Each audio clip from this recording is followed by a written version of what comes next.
recognizes the ranking member for opening statement. I yield to the ranking member for an opening statement. I yield back. Good morning, Madam Chair. Thank you, Madam Chairman. Distinguished gentlelady from California, Mary Bono. Gentlelady is recognized. Chair now recognizes the lady from California is recognized. I'm pleased to introduce Congresswoman Mary Bono, former U.S. Representative for California's Inland Empire and Desert Region from 1998 to 2013. Mr. Speaker, I yield myself such time as I may consume. Gentlelady is recognized. Hello and welcome to Sagely Speaking. I am your host, Mary Bono, and once again, I have a fabulous guest that I just cannot wait to get into a conversation with. Dr. Nzinga Harrison is a board-certified physician with specialties in psychiatry and addiction medicine. She's also CMO and co-founder of Eleanor Health, an innovative mental health and addiction treatment company. Dr. Harrison, welcome to Sagely Speaking. So thrilled to have you today. Mary, thank you so much. And please, we're all family here. Call me Nzinga, although I appreciate the title. Well, thank you, Nzinga. I'm glad that you feel we are all family here. We've had some fun together in the short time we've known each other. Yeah. And I'm thrilled to have you here. Thank you for sending me a copy of your book, UnAddiction. I have long said that there is there's just the need for a book like this. People don't really understand this disease, certainly if they haven't lived with it for their whole lives. So what was your thinking? What made you sit down, put pen to paper, and write a book simply about addiction? Well, I'm an addiction psychiatrist, so I've been practicing and caring for people with addiction for almost 20 years now, to date myself, and have done a lot of work with public awareness and education, stigma reduction, kind of helping addiction treatment providers with quality of care and understanding the illness and how to take care of people. I had a podcast actually previously called In Recovery with Dr. Harrison, and one of the listeners reached out and said, I'm sure you probably have a book agent, but if not, I'd love to talk. And I was like, have zero plans to write a book, so don't have a book agent. Long story short, she said, you're obviously passionate about people with addiction and how they're treated in everyday life and how they're treated by the healthcare system. And a book could get your message out to more people than the speeches you're giving or the organizations you're running. And so 2 years later, here we are with UnAddiction. Congratulations. First of all, where can people find this book? And we'll bring this up again at the end. I'm sure they can get it on, like, my favorite place, Amazon.com. Correct. Is that, where else can they get this before we get into the book here? Yeah, you can get it everywhere. So we're distributed through Union Square and Company, which is a Barnes & Noble company. So Barnes & Noble, online, in stores, everywhere online, independent bookstores. And it's available in print, audio, and digital, Kindle. That is fabulous. Yeah. Congratulations. Thank you. But it says 6 mind-changing conversations that could save a life. What are these 6 conversations? So really, the book lays out a different way of thinking about addiction. And it's really a different way of thinking about any chronic condition, which says there are biological reasons we develop an illness, psychological reasons we develop an illness, and environmental reasons. And the environment is both your physical environment and your cultural environment. And you're born into those 3 things. And then over your life, you acquire more of those 3 things. So the 6 conversations really hinge on this idea that those things that we're afraid of or that we don't understand, we stigmatize them by making it unacceptable to talk about them. So you have to keep it a secret that you're struggling, or you have to keep it a secret that your loved one is in addiction treatment, or you can't tell your doctor that you're using more pills than you intend to because there's so much stigma. And so the idea is, if we knew how to talk about the biological, psychological, and environmental reasons we're experiencing what we are around drugs and other addictions, then we can start to know what to do about it and how to get to help to do that. So the 6 conversations are your inherited biological, your inherited psychological, your inherited environmental, and then your acquired biological, psychological, and environmental. And there's a script in each one of those sections for giving you literally the words to have the conversations around those. What I like so much about your book is it's written in plain English. It's understandable. Thank you. You can understand what you're trying to tell us. And that is so necessary because it is it's a difficult disease. And I like something that you just said. It's, you don't want to tell your doctor if you are suffering, or you don't want to tell your doctor if you love somebody who's suffering. Right. Because that's an especially important component here, the collateral damage of the family and friends that are also going through this. So thank you for writing this book that is easily digestible. What sort of feedback are you getting? Are you hearing from people, wow, this section really impacted my life. It changed my life for the better. Is there one thing that you want to highlight? Yeah, it's been really incredible. So thank you, because that's the nicest thing anyone has said to me all day, which is that the book's written in plain language, right? I'm like, you see MD on the front and you think it's going to be a textbook, but it's not. I really tried to write it as a conversation. And I really tried to write it so every person, whether they've experienced addiction themselves or not even all addiction, any concern about how I'm using something, right, themselves or someone they loved, or even not at all, just heard about it in the news, that they could see themselves in this book. And that's really been the most common and kind of like most, what shall I say, like heartwarming feedback we've gotten, because you started out by saying addiction is scary. And the concept of seeing yourself in a book about addiction is scary for people. And the feedback has been, wow, I saw myself in the book and it wasn't scary. It was validating, right? And that's what I wanted, for people to feel kind of this sense of warm arms in this book and like, oh, now I'm not scared to even thinking about this, and I can maybe figure out next steps. That's interesting, because there are oftentimes places and people, or times in people's lives where you're in crisis. Holy cow, I am suffering. My family members are suffering. Somebody I love is suffering. And that crisis moment, the inflection point on what do I do? Where do I go? And I've always said there's just no definitive volume on where to go. And I think people need to know this is where to go. And what I especially love is, as you're saying, don't be afraid and don't be ashamed. And I think that's an important part too. And to go into this book and feel that you are on a journey with somebody who understands this and can help you see the light and get through the difficult times. So you talk about undoing stigmas we need to undo. Yes. The title of this book is UnAddiction, clearly a word that we made up, right? And what we were thinking about when we made up that word was, what are the things we need to unlearn that we think we know about addiction? What are the stigmas that we need to undo that are harming people? And what are the conversations we need to uncover, which is like the tagline of the book. So in terms of stigma to undo, one of the most dangerous stigmas we have is that addiction is a choice, and that the people who experience addiction are irresponsible people who make poor choices and have a moral shortcoming, and this is the consequence of their choices. And so what we really lay out in the book is that drug use is a choice. And in fact, drug use is a choice that the overwhelming majority of Americans make every day, whether that's Starbucks, sorry to call you out by name, but whether that's caffeine or tobacco or nicotine or alcohol or marijuana or heroin or cocaine or methamphetamine, drug use is a choice that the majority of people, and not just in America, across the world, make. Addiction is an illness. And so I liken it for people to eating sugar is a choice that the majority of humans make. Diabetes is an illness. Putting salt on our food is a choice that the majority of humans make. High blood pressure is an illness. And so if we can undo that stigma that addiction is a choice and start to see it as a condition, to use your words, that is making people suffer, then just as humans, when you see someone suffering from an illness, naturally your impulse is to help rather than to judge. When you see someone making a bad decision, your impulse is to judge, and that judgment is deadly. A lot to unpack there. First of all, when you see somebody or love somebody who's suffering, it's so hard to make the right choices on how to be supportive too, correct?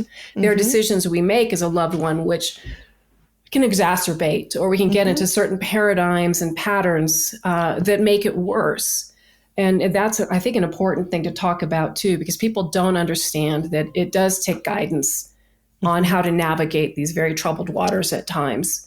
And I know that's where your specialty in your field and your career has come in, is to help people in that time. But I like the way you explain the addiction versus the illness. And I think that's really important, because people will say we should stigmatize drug use and we should stigmatize that first use. And there's a lot of different thinking on this, and I respect everybody's, because there's no clear pathway forward here into healing. Let's just call it healing addicted America. But when you talk about, or let's talk about two kids who are in high school together, or two college kids, right? And they can go to the same parties and they can know the same people, and they can start off with the same drug of choice, whatever it might be, alcohol, opioids, you name it. Why can one child grow out of that and the other fall into it? What's the difference there? Yeah, so we don't even have to talk about this hypothetically, because I can talk about my own two kids. So my oldest son just turned 19 2 weeks ago, and my younger son is 17. So sophomore in college, and then we'll drop the baby off to go for freshman year and be empty nesters, which is wild. Welcome. But thank you. It's a great life. Up and down. You miss him. I know. But then you also are like, and amazing at times. Yeah. I'm sorry. I just hijacked the conversation. No problem. I took us there. And so going back to those 6 conversations, the whole premise of the book is, if you understand your risk factors, you can empower young people to make choices that are safer for them. So you said we should stigmatize that first use. I think rather than stigmatizing that first use, we should empower young people with information that helps them quantify their risk around that first use. So biologically inherited, what people don't know, 40 to 60% of your risk for developing an addiction is coded in your DNA the day you are born. That is higher than diabetes. That is higher than asthma. That is higher than high blood pressure. 40 to 60% is coded in your DNA the day you're born. And so, when you go to the doctor and we say, what runs in your family? Anybody in your family have high blood pressure, diabetes, stroke, heart attack, cancer? It's because we're looking for that genetic loading. The same is true for addiction. And so what I've been able to do with my kids since they were 3 and 4, because I have significant addiction on both sides, mom's side and dad's side of the family, is to say to my kids, you are biologically loaded to develop an addiction. So when you go to a party, your friend may be able to do a line of cocaine in the bathroom, and it stays a line of cocaine. Genetically, let me tell you what a line of cocaine turns into in our family. It's not a party and it's not a good time. It's a severe addiction that leads to very serious consequences. And so it started equipping my kids. And in the book, we actually have a script for how to start talking to your children at preschool through elementary, middle, high school, and adult children. It's a different script every time.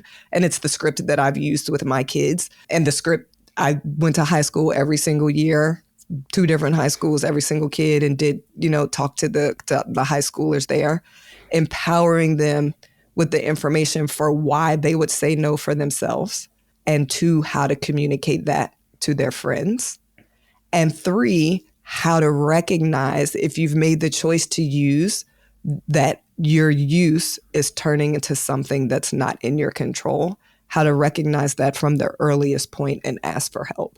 And I think if we move away from stigmatizing use to empowering young people with what they need to know and making it safe for them to ask for help for themselves and their friends, that's how we start to get on a path to healing addicted America, as you said.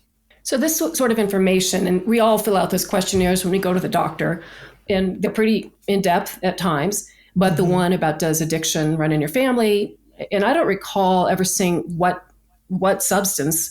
Is it opioids that are troubling to you? Because again, I think it's the stigma, or maybe the medical profession is still behind the times on these sorts of things.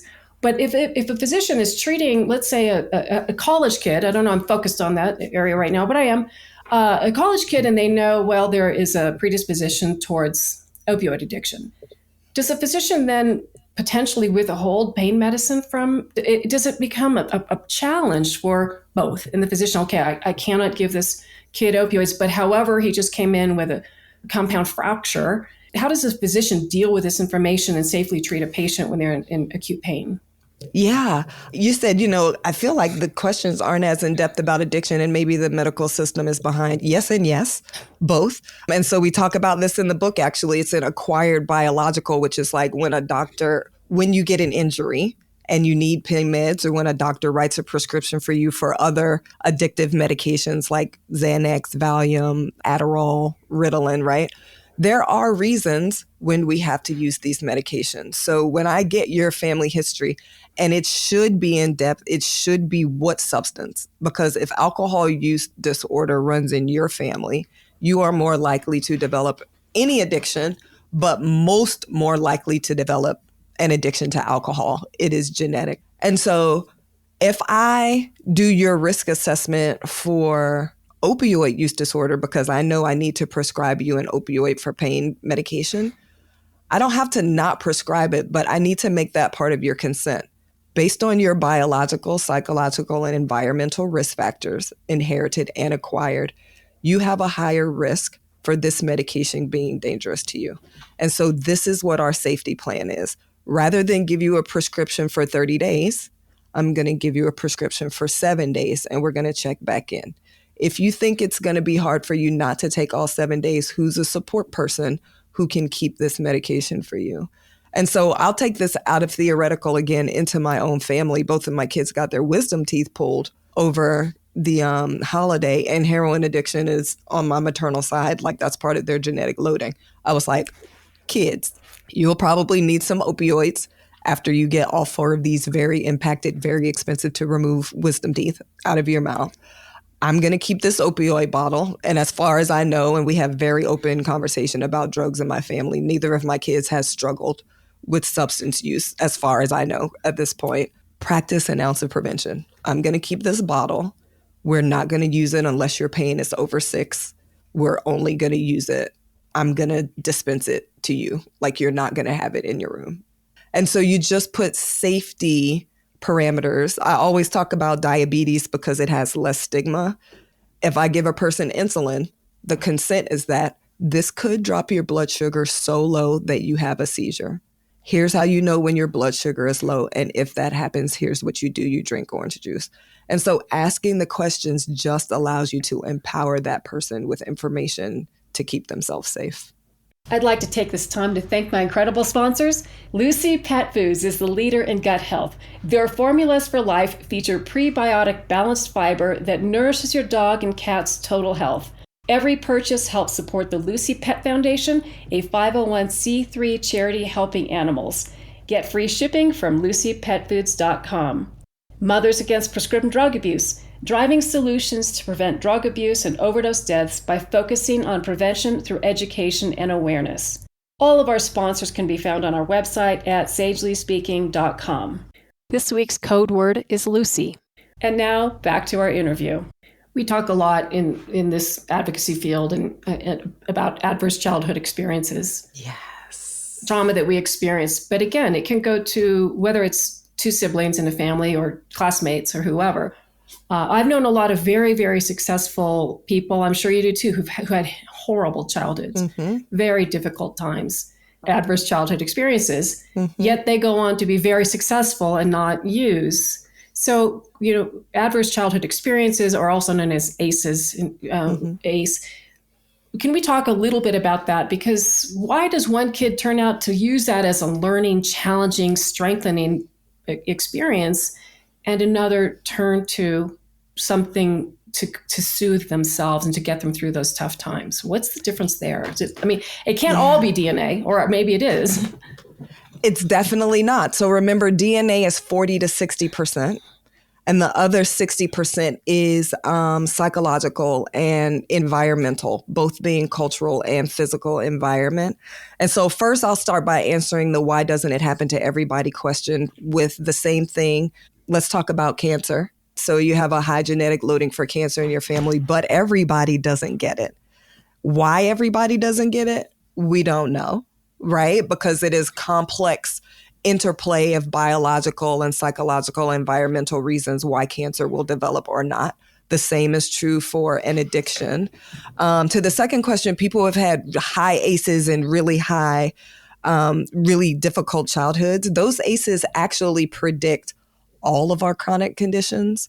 They predict smoking, obesity, addiction, premature birth, sexually transmitted diseases, early mortality, et cetera, like high cholesterol, stroke, HIV, like a score of 4 or more on the ACEs predicts increasing risk for all of those. And so what I usually find for a person who has had a high ACEs childhood, even if it's not a substance for which they have an addiction, they have found something to soothe them. That something sometimes is work. For the very, quote, successful people that you see, they're using work in a way that is actually dangerous. Oh, That can be okay. shopping. That can be the internet. Just threw up. You've got keywords. I get to see Nzinga. She's got balloons flying, bubbles floating. It's like a chicken's going to fall out of the sky soon. Any minute. That could be food, right? That could be relationships. And so you can find kind of the impact of that childhood on every single person. It's not always substances, but there usually is something that person is using to soothe themselves. And that gets us to, how do we help that person understand the impact that those childhood experiences are still having on them today and decrease the grip that it has, so they need less of whatever that soothing is, whether it's a drug or something else. You know, Nzinga and I didn't really talk much about what we were going to talk about here, so I'm going to throw some stuff at her out of the blue. You can send me the bill for the analysis you're giving me, but so out of the blue. But let's talk about children today. It seems to me the school systems, education system is, in the education system, we've had to make choices because of budgets, tough budgets. And it seems to me we've cut things out that help kids learn coping skills that are very important, whether it's physical education, whether it's the arts. They're outlets for kids to understand, man, I've had a really bad day. Mom and dad had a huge fight at home, whatever could be difficult. But when you have coping skills, it seems to me how people get through, because we all have difficult moments in our lives. And I don't know a child who doesn't. Maybe they exist. But when we take away the coping skills, we make things easier for kids. And so can you talk a little bit about that and how we might help give children coping skills to make it through tough times? I love this unplanned question so much, because you are the preacher preaching to the choir on this. We are not born with coping skills, right? Think about when we're babies, when something is uncomfortable, we scream and holler and cry until somebody comes and takes care of it for us. And the only way we learn to deal with discomfort and distress is by learning it from the adults who are raising us up, whoever that may be. And so often the adults who are raising us up don't have the coping skills and the distress tolerance to be able to give us those skills. And so children experience a lot of suffering. Even those that have, quote unquote, the perfect childhood, which does not exist, there's going to be sadness, anxiety, fear. And the more you can equip your children to be able to tolerate that, deal with that, and turn that into opportunity for themselves, that's kind of like how I define coping skills. This is how we're setting ourselves up for healthy, well-adjusted, socially thriving adults. And so as we cut the budgets in school, and listen, I love math, okay? I love science. I was a biology major, chemistry minor. I went to medical school. I am a doctor, like STEM all day, all night. If I had to choose whether my kid was going to, in preschool, learn his numbers or learn how to calm himself after he fell down and hurt himself or after someone hurt his feelings, I would choose for him to learn how to calm himself. In elementary school, I would choose for him to learn how to calm himself.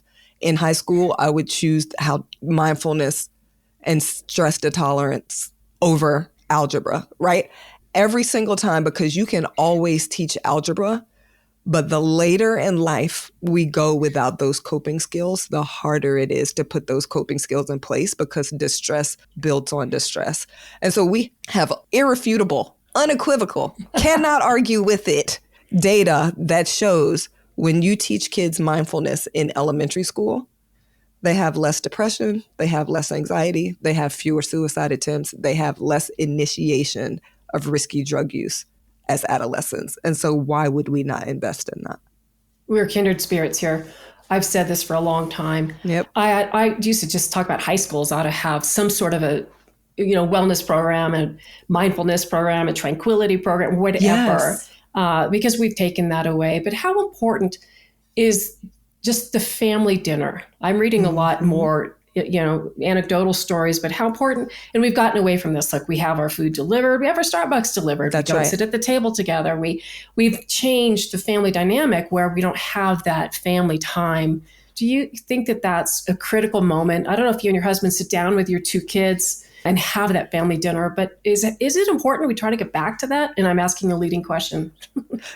No, it's okay. I'm willing to be led to this water hole, and I will drink. I won't even just say only the family dinner, but what you're really talking about is positive childhood experiences. And so this is in the book also in the acquired psychological section. So we talked about adverse childhood experiences, which are the painful things that children experience. And it's a 10-question questionnaire, and a score of 4 or more kind of is the tipping point for where your risk for all of these chronic conditions in adulthood start to go up. Positive childhood experiences, PCE, little s for plural, pronounced pieces for the abbreviation, actually mitigate ACEs. And so there are 7, and this is what you're getting at. The first one is, did I feel able to talk about my emotions when I was growing up? This is where you're talking about in schools, teaching kids how to handle their emotions. Another one of those 7 is, did I participate in community traditions? So the reason I'm going to bring this out of just family dinner is because family dinner is a tradition within your family, and that is a positive childhood experience. And a score of 3 starts to undermine that ACEs score. Like a score of 3 to 4 decreases the risk of depression, anxiety 50%. In adulthood, a score of 6 or more decreases it 70%. So like we should all be aiming for children to have a PISA score of 7 and ACEs score as low as possible. But if you have dinner with your family every single Sunday, that is protective to you. If you have a neighborhood cookout once a month, that is protective to you. If you have a boys and girls club, another one of the pieces is 2 non-parent adults that took a genuine interest in you, that is protected to you. And so the answer, Mary, is yes. The more community, and so I'll say family dynamic, that can be your core family, but for a lot of people, that needs to happen outside of the core family. The more family community dynamic we can give children access to, honestly, you can have an ACEs score of 10. And if your PISA score is 7, that will undermine your ACEs score of 10 and protect you. This is huge. This is huge. I was not aware of this. And so thank you so much for bringing this up. The other thing, my husband and I together, we have 11 grandchildren. It's a lot from the ages of, infant up until 11. It's joyful because we get them for like a week, every summer, and then we send them back with all sorts of bad habits, like dessert after dinner is great. But what I've observed, some of us are better, and I won't say which side of the family is better. We try to control iPad time. We try to control video game time because unfortunately, it seems to be a place people go for those pieces. That kids go for the pieces. They're going to go to the internet. And it's easy. And I know it hits a certain part of the brain that is the reward system. But it's not good. And it replaces what you're talking. You can also, you didn't mention faith and going to church. Of course, I would put that in the same community. Of course. And we should bring that up. Absolutely. But so easily now we morph it into, let's just go. And adults are not immune. Let's go scroll our social media feed. Let's go to Facebook and scroll and see what somebody I haven't talked to in 40 years is doing today. But how important is to try to limit that screen time and limit that time and make sure they have the true sense of family and community.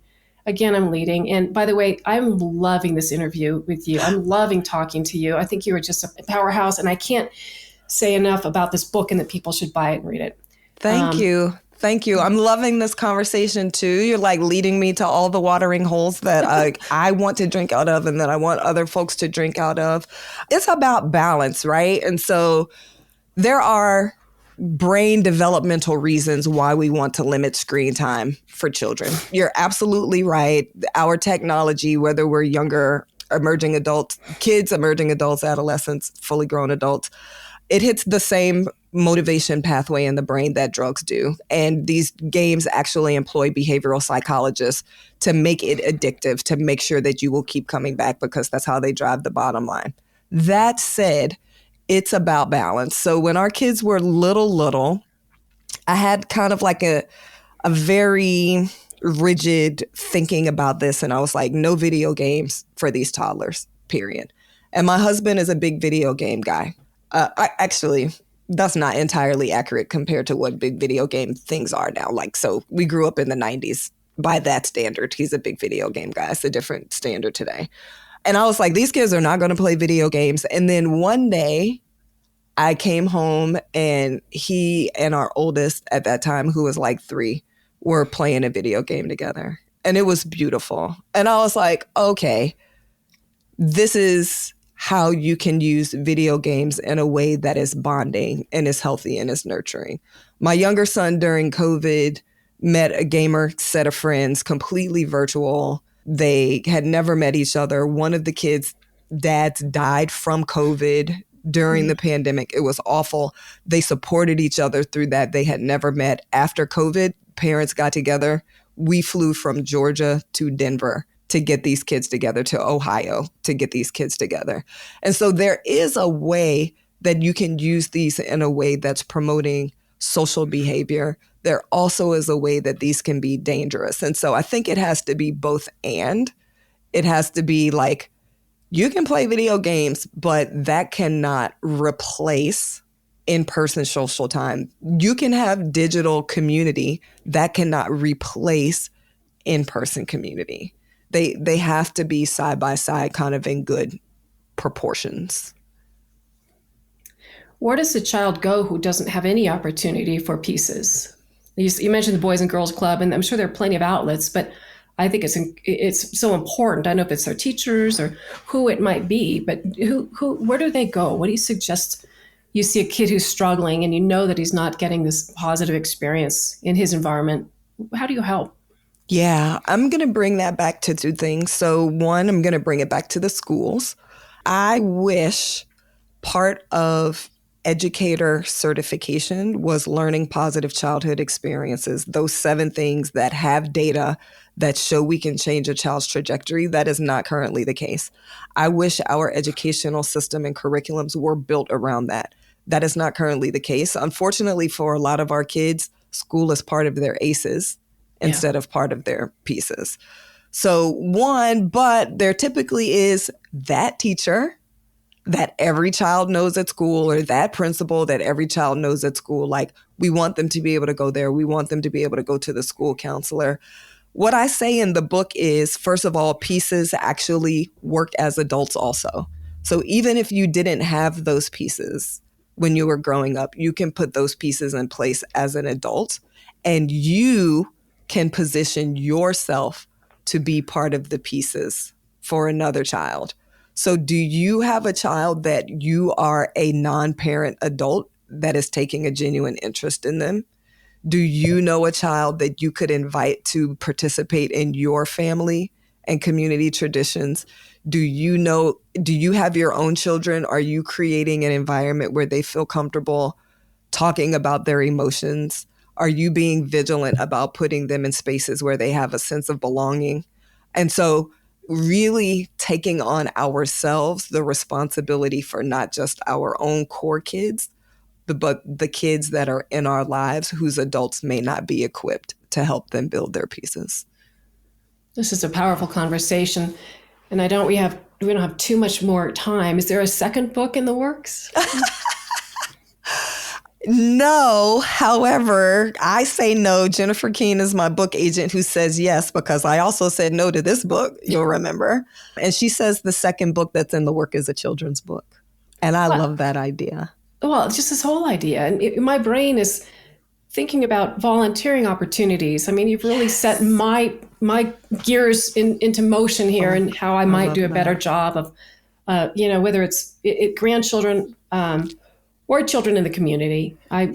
Kim, my producer, and I met yesterday with a gentleman who's putting on a Western festival in my hometown. And that is I think if you think about it, even an event like that, how do we make this a positive experience for our children? That's right. It gives them a moment that they might remember forever and build something. So it's interesting. I think you've changed my thinking, or opened a whole new pathway for me to see things. And thank you for that.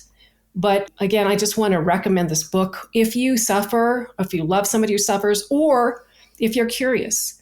Because I tell you what, there's more people who are walking, I call them the walking wounded. They're hiding the fear and the pain that they experience every day because somebody's hurting, whether it's their partner, whether it's their child, or whatever. And I think this book will help a lot. And so, again, it's called UnAddiction by Nzinga Harrison, MD. It's a good book. It's an easy read, and I highly suggest it. So is there anything, how can people reach you? How can they find you? What's the last thing you want them to know before we say goodbye? The last thing I want you to know before we say goodbye is every small thing you do for yourself, for a child in your family, for a child in your community is a big thing.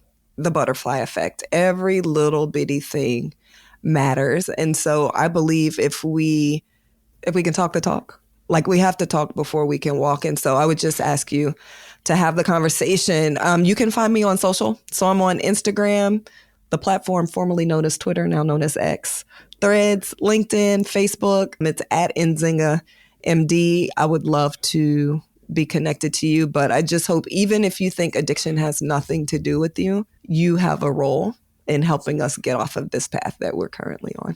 Amen. Amen to that. Well, I want to thank you very much, Dr. Nzinga Harrison. You are just a delight, a wealth of knowledge and understanding and compassion. And I hope our paths cross often and soon. But I want to also thank my listeners very much for being here for this conversation today. I think it's eye-opening for our own lives, but certainly how we might affect other people's lives. So thank you for listening. I want to thank my sponsors very much. We couldn't do this without you. And I always do this on occasion. I want to thank my producer and my engineer, Kim and John, because they are a part of my Pieces world. This was their idea. They hatched this idea of my podcast. I'm like, you're the reluctant host dragged into doing it, but it's a part of my Pieces world. So I want to thank them very much for being a part of this again. So thank you for listening to Sagely Speaking. Thank you, Dr. Harrison. And until next time, be well.